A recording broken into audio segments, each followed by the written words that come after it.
Hello, good afternoon to everyone. Today we are here with Italo Vignoli, a co-founder of the Document Foundation, the home of LibreOffice, and a board member of the OSI. Italo Vignoli will present today LibreOffice 10th anniversary, the many faces of a global foss community. So if you have any question during the presentation, you can ask directly on Telegram. Just on the bottom of your screen, you have the Telegram, or you can ask on our networks, on LinkedIn, on Twitter, if you have any question, and I will ask directly to Italo those question at the end of the presentations. So thank you very much to everyone to be here this afternoon, and thank you very much, Italo, to be here with us today. Hello, it's a pleasure to be here. It's a pleasure, of course, to be able to present to the Open Expo people. Next year, I promise we will meet in person in Madrid and have some fun together. No one likes the current situation, but unfortunately, no one has decided it. I will. This year, as you see from this slide, it's a double anniversary for LibreOffice because it's 10 years that we have announced our project. It was announced on September 28, 2010. But 10 years before, Sun announced the donation of the OpenOffice code to the actually the StarOffice code to the community. So it's 20 years of the Office Suite and 10 years of LibreOffice. Student released the first version of StarWriter Italo, in 1980. just something Yes. to say that there is some noise on when you are talking. I don't know if there is something happening right now with your microphone. No, I don't have anything. Right now it's perfect, but it was the phone that was too close to the. Okay, perfect. Because but this way I cannot see the phone screen, so I will see it moving. I cannot read the questions, but I will. I will read it for you. Don't worry. I will read the questions for you. Oh, okay. Don't worry for that. Let's Let's go on. Sorry. Okay, so the history started 25 years ago, and this was the code of OpenOffice in the year 2000. So basically, it was the code of StarOffice 5.2, and after 5 years, OpenOffice was a fat program, if we can say. That was the code. What happened is that Sun was adding features, but was not cleaning the code. So the community started complaining. In 2006, Sun made a presentation saying, "Oh, we will listen to the community," but basically what happened is that they didn't listen to the community and they continued to do the same until 2009. In 2009, Oracle acquired Sun, and it was immediately clear that the days of OpenOffice were counted because there was no interest in Oracle in keeping the project. So the community that already started talking about having a different project, an independent foundation, just started to speed up the process. So in early 2010, we started meeting virtually, phone conferences, and we said we have to change the situation. We have to change also the culture. The culture at the moment is the culture of a company taking care of everything, so a kind of umbrella culture. We have to bring it to a mixing bowl, or where a kind of place where all the community is deciding which should be the future of the community and the product. So we spent many days working at the characteristic of the new project. And actually, we met only once during the Open Office conference in Budapest.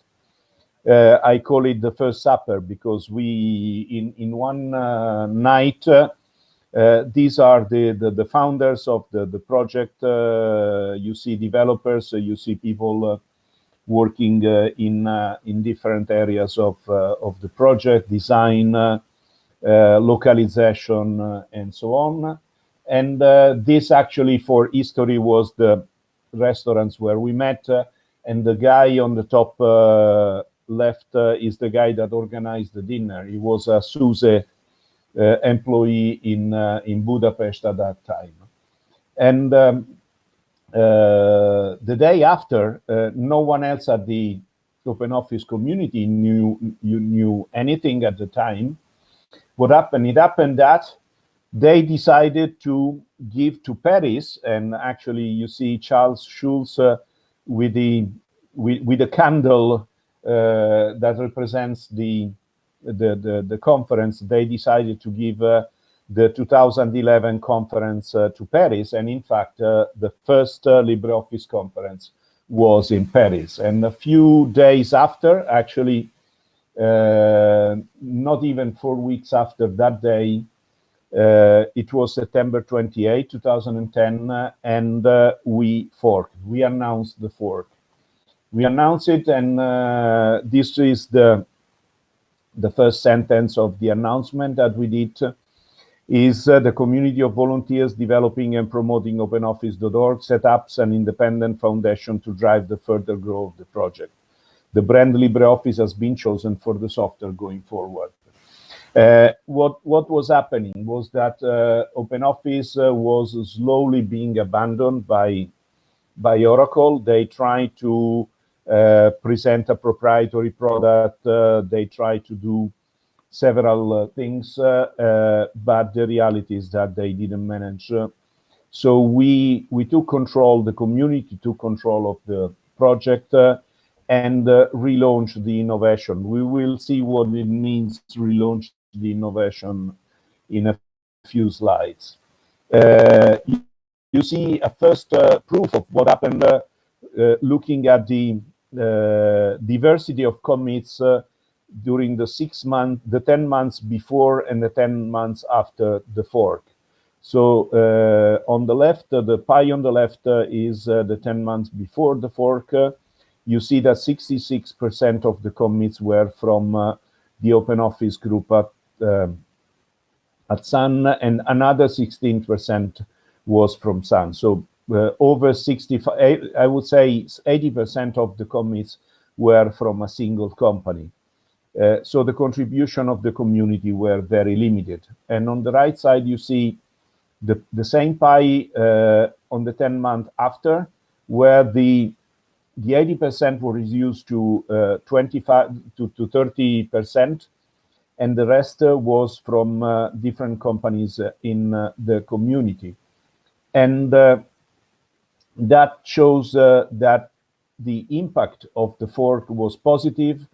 We increased the diversity. We increased the self-sustainability of the project. Of course, a project with over 80% from a single company cannot self-sustain in the long range, while a project where not a single company has more than 25% of commits is more robust and solid in comparison versus the external events. And these are the commits during the first 6 months. Announcement September 28, and release was late January 2011. Of course, in Christmas, the developers stopped working, but you can see how dynamic was the development. And the green part of it are new contributors that showed up after the announcement. So people that before the announcement would not contribute to LibreOffice started doing it just after September 28. And it was an amazing number, as you will see from a next slide. FOSDEM, we announced LibreOffice 3.3. These are the SWOG that we were handing out at FOSDEM, and we announced also our program at the time, a time-based 6 monthly release. We decided to synchronize with Linux distribution because, of course, that was the heritage or the choice of most of the developers. But we also decided to have a 6-month release train to give to contributors the possibility of seeing then their patches going live in a short time. Before, there were patches that waited almost 3 years to reach the end user, while in the case of LibreOffice, this time is never higher than 6 months. And of course, we wanted to free users, to give freedom to users. That was, we call it a Windows 10 house at the time. That's no joke, it's a house that exists really, and we wanted people to decide which software to use and give them freedom. This actually was our first tagline. It's anonymous in the sense that he's someone that showed up on the wiki and left this tagline with a pseudonym, so we don't know who is the author of that, but it's we used for our first hoodies, for our first t-shirts. And we wanted to stress the copyleft license, so we decided immediately that copyleft was one of our pillars, because on the other side, there were companies that wanted a permissive license, not just to be able to take the software and make a proprietary product, but also because they wanted to have a stronger arm. They wanted to be able to twist the arm of the community. And in fact, what happened as we announced our investment on copyleft, Oracle announced that they would give the OpenOffice code to Apache Foundation.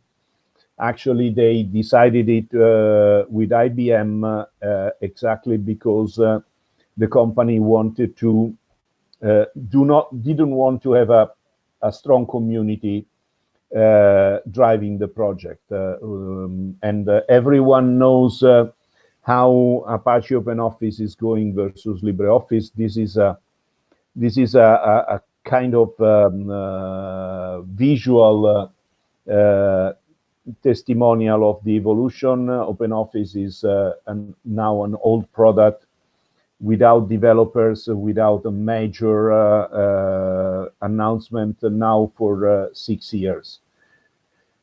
And we announced also the Document Foundation. The Document Foundation, we wanted to have an independent foundation because we wanted to create an ecosystem around the LibreOffice.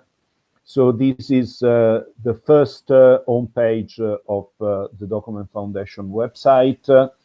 It took us 2 years to incorporate the foundation in Germany.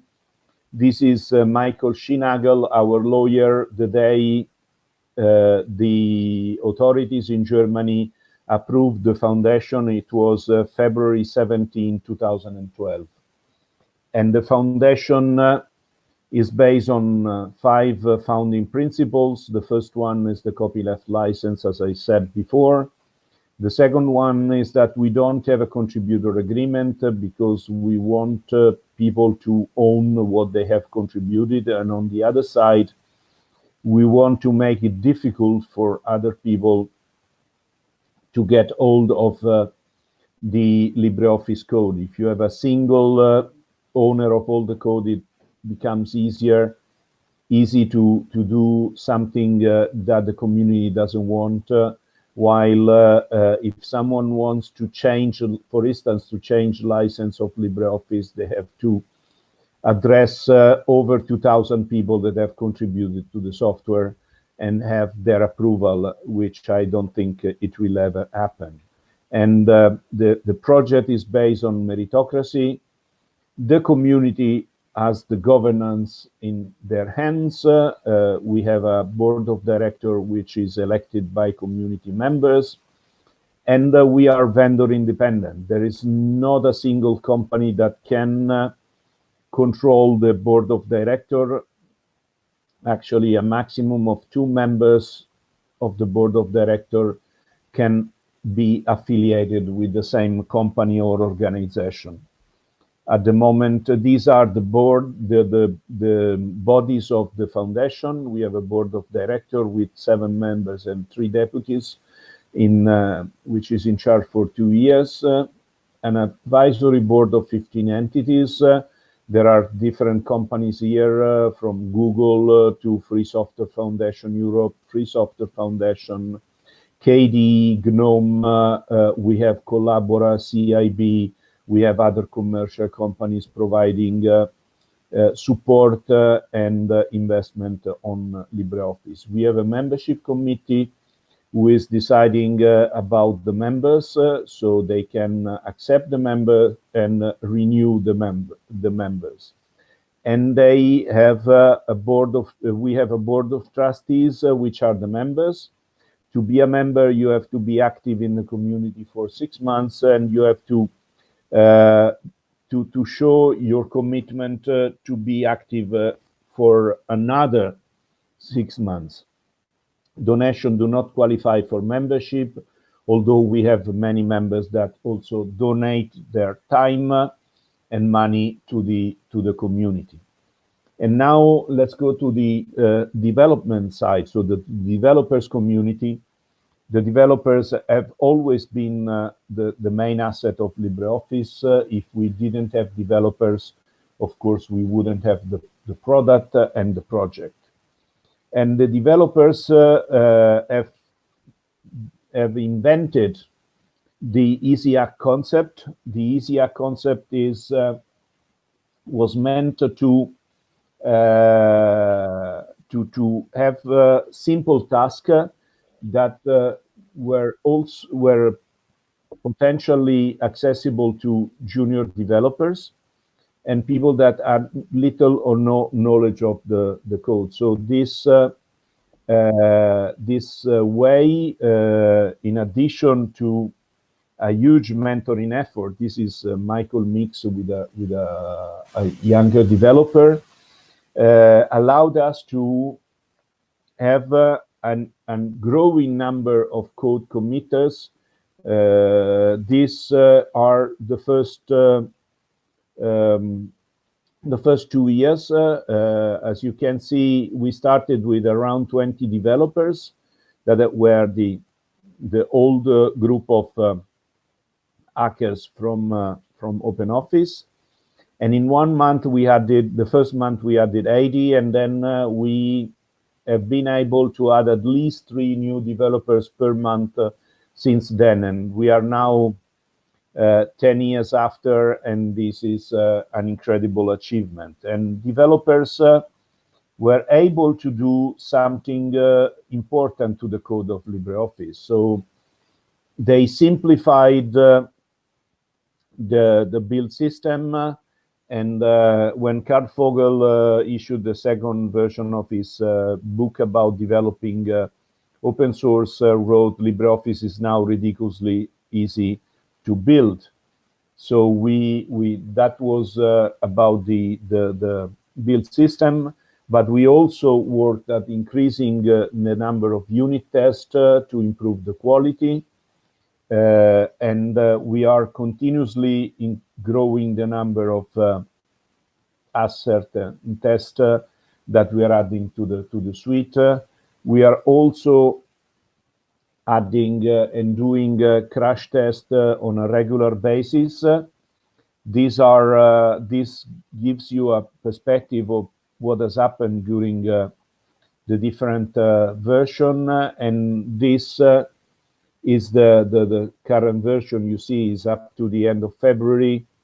These are the crash tests with the latest version, and it's monitored on almost on a daily basis. And all this is coordinated by a young developer. Is now a young developer. It was a university student 10 years ago, and he started just after September 28. And he proved so smart, Marcus Mollard, that he is coordinating this crash analysis for the entire project, and he moved from student to professor at his own university, also thanks to his experience at the LibreOffice project. And we have created automated testing. These are tests that are performed again on a daily basis for developers to spot issues exactly or more or less at the same time they develop into the code base.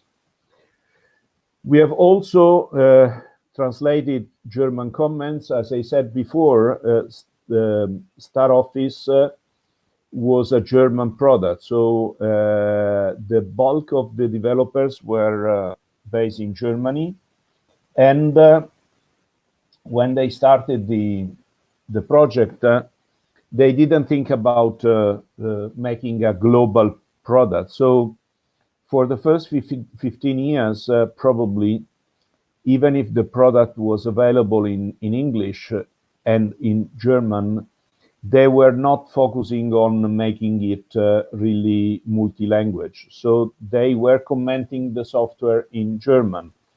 Now, and this was, of course, a barrier for developers that were not speaking or at least understanding German. Now, German comment have been translated to English, so the source code is more transparent to people not speaking German and using English for development, which are the majority of developers worldwide. This gives you an idea of the bulk of developers. We have 40 core, which are either paid or unpaid. They're volunteer. They do the main work of developing features, packaging, and approving patches. We have another regular 90 volunteers on a regular basis. They are working at easy access patches and features. And then we have a group of around 200 volunteers that are cleaning the code and doing the basic activities. So in total, we have between 280 and 350 volunteers. It's of course, the number are fluctuating based on the situation and also the level of the master. When we are close to releasing a new version, the number of developers is increasing. And after the launch, which the main launch is happening January, end of January, end of July, then it's decreasing. And this gives you an idea of the current situation of commits by organization during the last 2 years. As you can see, we have a number of organizations which are contributing in a significant way. And we have then a few of others that are maybe just committing once, but in some cases, a single commit, especially if it's related to security, may be extremely important. And these are the Git commits per week, gives you more or less a visual representation over time. We have an Ask LibreOffice website where people can ask questions, and this shows you the question and the number of answers. This is Bugzilla situation. These are the bugs that are filed and triaged to be solved. And we have also a wiki, and we had an increase of activity over the last year because the wiki is now multilingual, so we can have pages translating into different languages, and which make a better source for native language communities. We have a large and very large number of version in the native language. And then we have this shows you the community activity. So the core people, the light purple one, are people contributing, making maybe 75% of all the activities. Then you have the dark purple, are regular people. It's another 15-20% of activities, and then you have the casual, which is the blue, and these are people that are the number of higher, the activities are smaller, but it's always important because this shows that we have a constant flow of people entering the community and providing new activities. This gives you more or less the percentages. So we have 69 core that do 79% of the activities, and then 690 that do 5%. What we have achieved, we have reduced the size of the software. We have renewed the code. We have removed the lines of that code, deprecated libraries, and so on. This, of course, are related to the traditional LibreOffice, which is the desktop version. Although we now have a mobile and cloud version, but the desktop is still extremely popular. In 2017, Ubuntu ran a survey where they asked to their user which office suite they wanted as a default choice. And as you can see, LibreOffice was the clear winner. At the time, they thought that users wanted to have a cloud solution, but it looks like many users are still looking for a desktop version of the software. Of course, we look also very much at quality. This is our scan score. At the moment is not zero outstanding issues as it was on October 1, 2018. But we are, as you can see here, we are still close to zero defect. And in fact, if we look at the Coverity scan issues, LibreOffice is absolutely better than the average of proprietary software, which is worse than the average of free open source software, but we are really on a class of our own.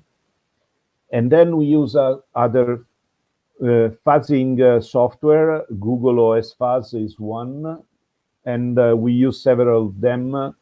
And of course, fuzzing is helping us in finding new bugs that would be difficult to spot even for the Bugzilla specialist. the QI specialist, and for users. This is an overview of what has happened in with fuzzing and the different tools that we have been used over time. And we have the different development cycles. As I said, the LibreOffice 6, which is the current version, is available on every platform. And then a few words about the community. Our community really cover the world. Dark green is where we have members, and light green is where we have people contributing to LibreOffice. They may not be members, but they are contributing to the community in any case. We have 145 active languages, and 119 are shipping. We have almost 5,000 people translating and localizing LibreOffice in different languages.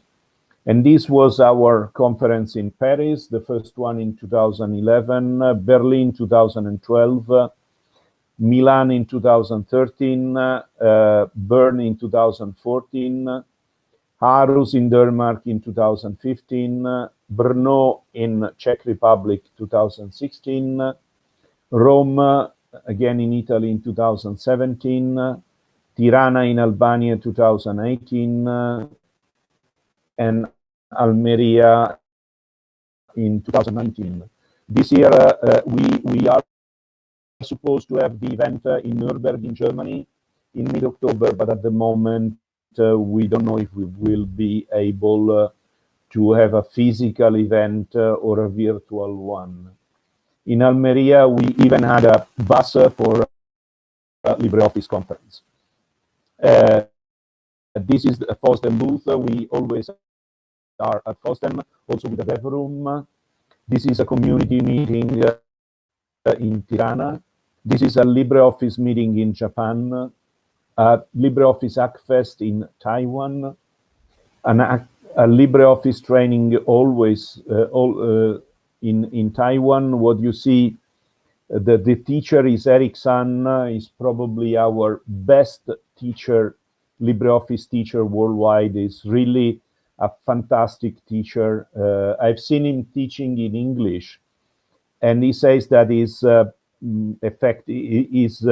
times more effective in Chinese. So it's perfect in English. I could not even imagine how good he is in Chinese. This is a Hackfest in Turkey, booth at Scale in the US, a booth at OSCON always in the US, a Plugfest, ODF Plugfest in Rome. Here we have people from many companies, including Microsoft, working at improving the ODF file format. LibreOffice conference in Indonesia in 2018, a localization sprint in Nepal, the LibreItalia conference in 2019. LibreItalia is the Italian Association of LibreOffice users. LibreOffice conference in Latin America in 2019.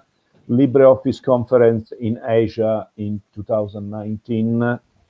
And these are the stickers that we give to our contributors for the month of LibreOffice. Month of LibreOffice will be in May. So if you like one of these stickers and if you do something for LibreOffice during the month of May, you may get one of these. And if you do something special, you may get a mug, a LibreOffice mug. Of course, we work a lot on standards and interoperability. This is interoperability without standards. Is print the document and send me the document. While we have the open document format, which is the real standard for interoperability. But unfortunately, for different reasons, including a very strong lobby from proprietary software company, the majority of users is still using a pseudo standard, which is the docx, xlsx, and pptx format. So they think they use interoperable standard. The reality is that they don't use interoperable standard, and that's a pity, because we are all the people. Still thinking that Office documents have issues, while if they would use the proper format, Office documents do not have issues. We provide, the foundation provides two versions of LibreOffice. We call it Fresh and Still. We don't use Stable because they're both stable, but Fresh is newer. Today we announced 6.4.3, and the Still is more tested by users, and the Still is also available in a LTS version, so a long-term supported version.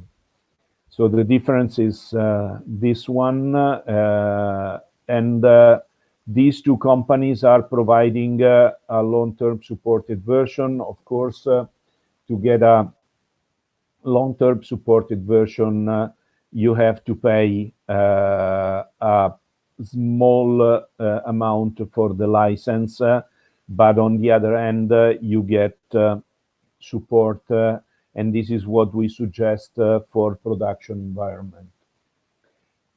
And this is LibreOffice Online. You can use LibreOffice Online in a browser. This is Writer, this is Calc, and this is Impress. The advantages of using LibreOffice Online over other online Office suite is that the engine is the same, so the features are the same. So LibreOffice and LibreOffice Online offer exactly the same features, which is not the case, for instance, for Microsoft Office and and Office 365. And also the format is absolutely the same and is consistent. Our objective is, of course, to grow the ecosystem, to educate enterprises about getting professional support for LibreOffice. There are still many companies that install the free version and then complain because they don't get free support. But getting free support is impossible. Free support is provided by volunteers, and volunteers have their own life. They may not be available when you need them. So we strongly suggest to get professional support if you use LibreOffice in a production environment. We have a certification program to allow community members to add value and make money with LibreOffice by providing migration and training support. And we help migration from Microsoft Office to LibreOffice exactly based on professional support. So we help people in getting increasing their skills to provide this kind of support for people. Of course, we need volunteers, and like any project, we need volunteers. So if you think you can help LibreOffice, we invite you to show up on one of our mailing lists or to send an email, and we will welcome you in one of our different projects. You don't have to be a developer. You can be a localizer. You can help with quality assurance. You can help with design. You can help with marketing. There are many areas where you can help the project without having technical skill. For instance, I'm not a developer. I am handling and working at presenting and marketing LibreOffice around the world. I have a degree in Humanities, so theoretically I should not be contributing to an open source project according to what people think, but I think that my contribution have helped the project to grow over the last 10 years, and before they helped OpenOffice to grow over the previous 8 years. In terms of numbers, we estimate around 200 million users because we have 100% of desktop Linux users and 10% each of desktop Windows users and macOS users. What we can say is that we have seen since the lockdown has started, especially in Europe, we have seen an increase of downloads and donations to LibreOffice, probably because many people were not considering to have an Office suite at home before, and now that they realize that they need something, many of them are downloading and installing LibreOffice. This is a trend of donations. As you can see, we have a number of donations on a regular basis. These do not help development. These help the project to stay alive. We pay the infrastructure. We pay a small team of people that contribute, that coordinate the activities and make sure that the overall engine stays alive and works out. So we have people involved in quality assurance, design, marketing, documentation, infrastructure, of course, which is a big part, release management, and localization. This is what donation are paying, and in some cases, we also invest some donation money to solve specific issues or to develop a specific feature that would be too complex for volunteer developers. And I think that everyone knows what Gandhi was saying, and I think that if we look at our last 10 years, we have won our battle, although the battle is never finished, and it's renewed on a daily, almost on a daily basis. But I can ensure you that being in the community is a lot of fun. You grow in terms of competencies. You grow in terms of you learn from other communities and from other cultures, and it's a rewarding experience. And of course, thank you to LibreOffice and to LibreOffice developers for helping everyone. And that was my last slide. And you find my email addresses. If you have any question after the webinar, I will be happy to answer them. And now I think it's time for questions.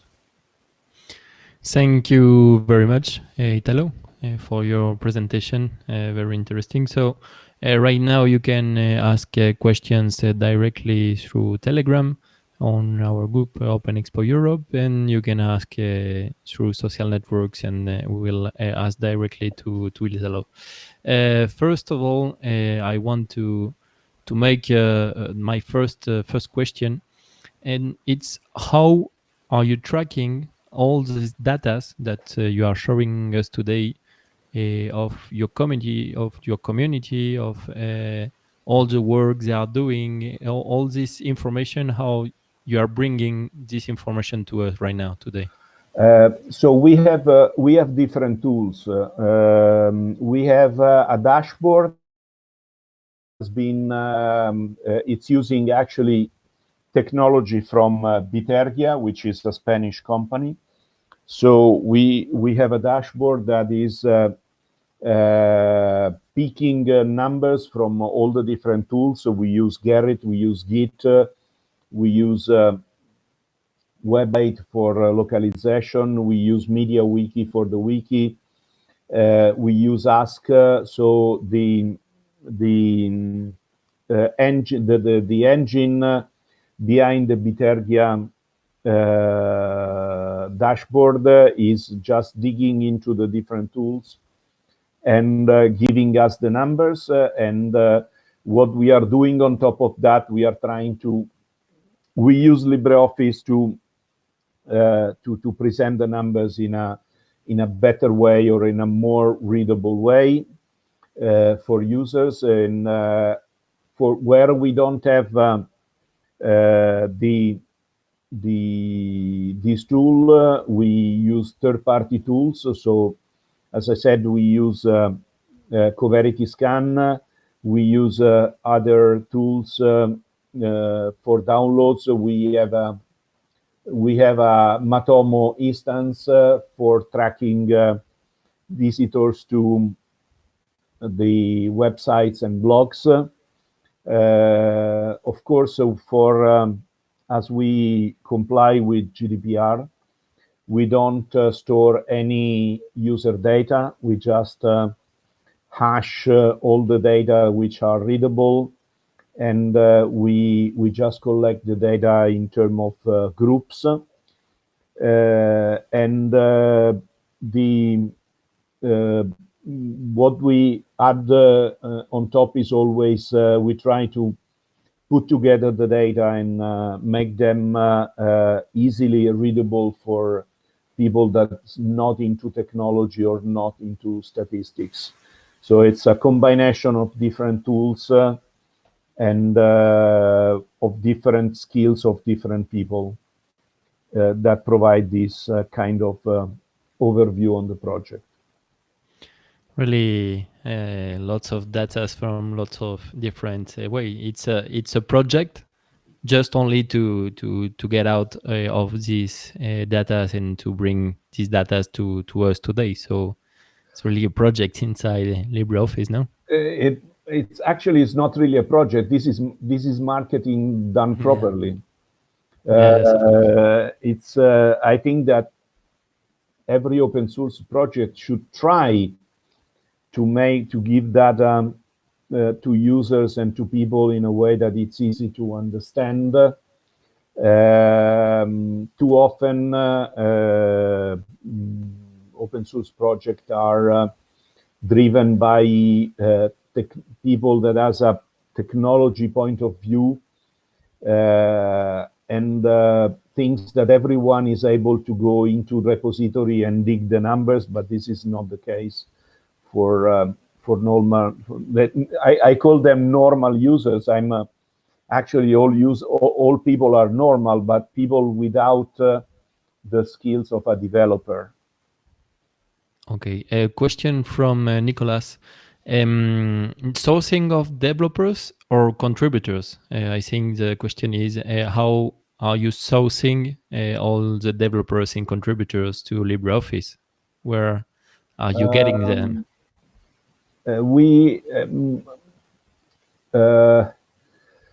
Let's say that 10 years ago when we started, the situation was different from today.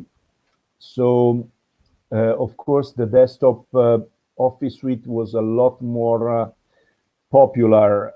It's not that it's not popular today because everyone is using it, but it's more a commodity. So many developers do not see contributing to LibreOffice as a challenge. So what we are doing is we try, if you look at our blog, and we will increase the number of activities in this direction. For instance, every Monday, there is an interview to one of the contributors. And the idea is, of course, on one side to give visibility to individual contributors, but on the other side is to motivate other people to start contributing. So we don't talk only about developers, but we talk about the different contributors. developers are a big chunk of that. And we don't have actually a single source for developers. Universities are a big source. We are into Google Summer. We are regularly a Google Summer of Code organization. So many students have started developing with Google Summer of Code, but that would not represent everyone. We have people that are contributing because they are working in a government organization, and their government is moving to LibreOffice. So they are, in several cases, they are hired by the government to help improving LibreOffice on specific bugs that are related to either a format or a language or a deployment. We don't have a, of course, the Linux environment is a big source of skills and developers. If we look at our developers, I would say that the percentage of developers using Linux is a lot higher than any other desktop software. But we don't have a specific source. We were supposed to start a new program targeted to university that we call internally Ambassador Program. But of course, with the lockdown, we have to postpone this. There will be a program for universities where we will engage a student in a university for helping us into getting more into the university by organizing events, organizing maybe a Hackfest or a localization sprint with other students. But this, which was supposed to start in 2020, will start in 2021. And it will be similar in structure to Google Summer of Code in terms of we will give a small stipend to the student. We will reimburse the professor if it's really engaged. We will give some money to have this. And of course, we are also increasing the number of development-related events. So Hackfest the number of Hackfest will increase, and we will have Hackfest not only in Europe and Asia, that are those that we were able to organize so far, but we will try to organize them in the Americas and in the other continents as well. Okay, you are welcome here in Spain too. If you are you want to do something, we can manage to work together to make something here. Actually, our QA engineer is based in Spain, is based in Valencia. His name is Cisco Fauli, and he is fluent in Castilian. He's also fluent in Catalan because he's from the Catalan community in Valencia. But we have the Spanish-speaking community is growing. Definitely is one of the community that is growing faster at the moment. Okay, Cisco, if you are listening us today, hello, and you're welcome. So just remember, if you have any question, you can do it right now on Telegram. So we'll go with a question from David Marzal. First, thanks for all of your work. there is any communication with countries or the European Union in order to implement LibreOffice as a default suite, like public money, public code campaign? No, sorry, I stopped sharing my screen, but I think it doesn't represent an issue now.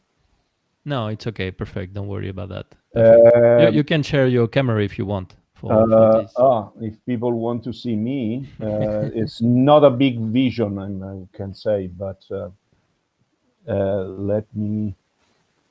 Okay. Yes, we're watching you. You see right now. me, okay. Do you want me to repeat the question? No, it's about the European community.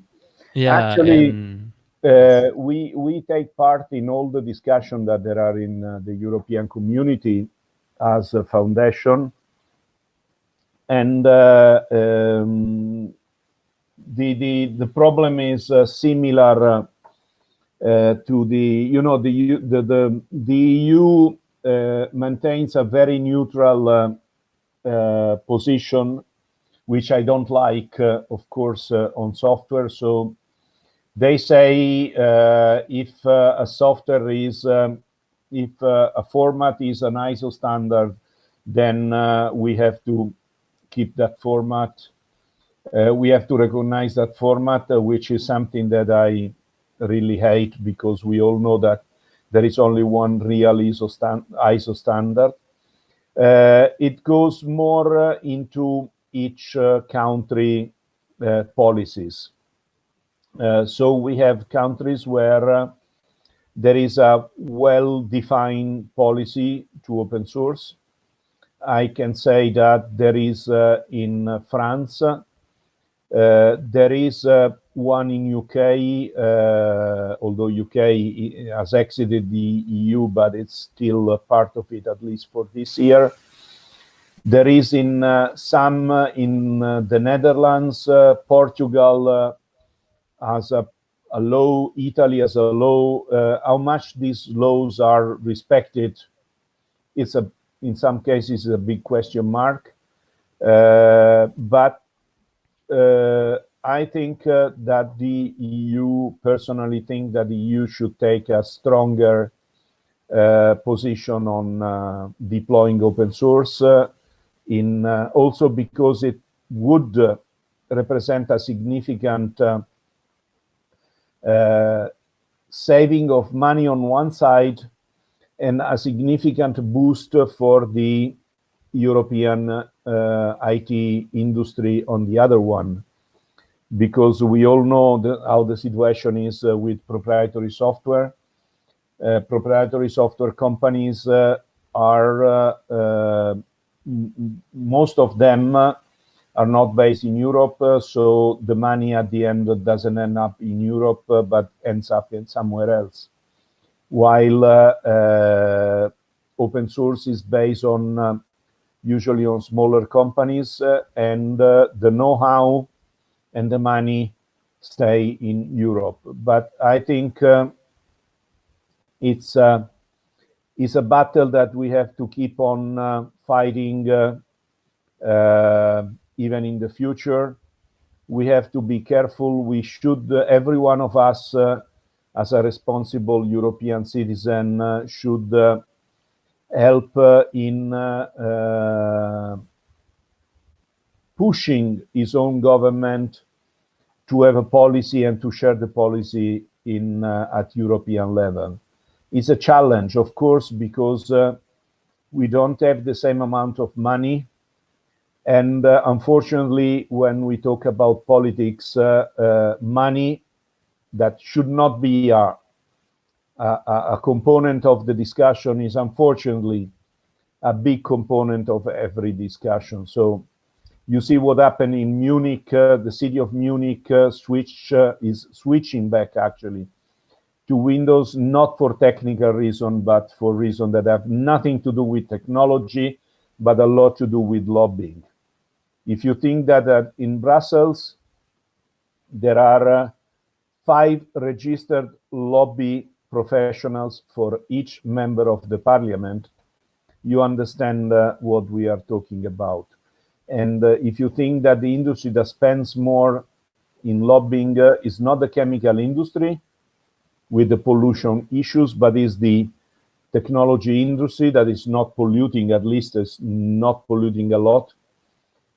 So it gives you an idea of what is happening and how much the industry is investing to keep open source under control. It's not that they don't want open source, but they want open source to be driven by large corporation and not by the community, which I don't accept as a community member. Okay, and the last question, it's about LibreOffice Online and Nextcloud. So is there any integration of LibreOffice, or the solution is based on LibreOffice in Nextcloud? Okay, so there are different integration in Nextcloud.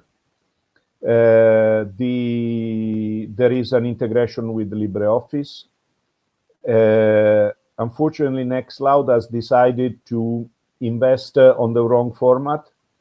So they are promoting Microsoft Office formats, which is something that I would not expect from a company promoting open source to promote proprietary format. Yes, they are easier to promote, but the problem is that they are keeping behind not only the information technology industry, but they are keeping behind all the European citizens, because if you choose the wrong format, you are hostage of the company that is producing the format. So it looks like they have started investing more on only Office, which is a terribly bad reverse engineering clone of Microsoft Office, and not on LibreOffice, which is a European product, is really open source and not open core, and is investing not only in this, but also in pushing forward the ODF format. But of course, we are not behind the Nextcloud strategies. There is someone else that owns Nextcloud strategies, and I strongly hope that they make up their mind and start being really open source in that side as well. At the moment, unfortunately, they are doing a big favor to proprietary companies and to Microsoft. Okay, it was the last question. Just say that Alvaro saying in the group, excellent presentation, Italo, congrats. I use LibreOffice for years since the open office times, and it keeps improving and improving. Thank you and LibreOffice people for such great products. Linux desktop couldn't exist without LibreOffice. Okay. Thank you for every users. Thank you, yes. And Kakarot say that also impressed to see some contributors from Africa, especially from Ghana. So that's it. Actually, we would like these contributors to stand up and say, we are here. We have real issues in finding contributors in Africa. They're too shy. They have to start shouting.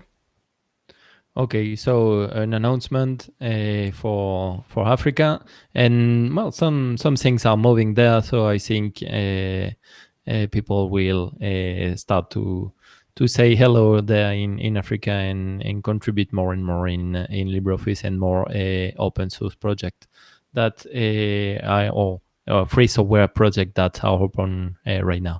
So thank you very much, Italo, for your time and for your knowledge and to be here today with us. Yeah, last thing, I will send you the PDF of the presentation so you can share it somewhere on your website as well. Okay, it will be in the comment of the video directly on YouTube, integrated on our website. Okay. Thank you very much. Thank you, everyone. Bye-bye.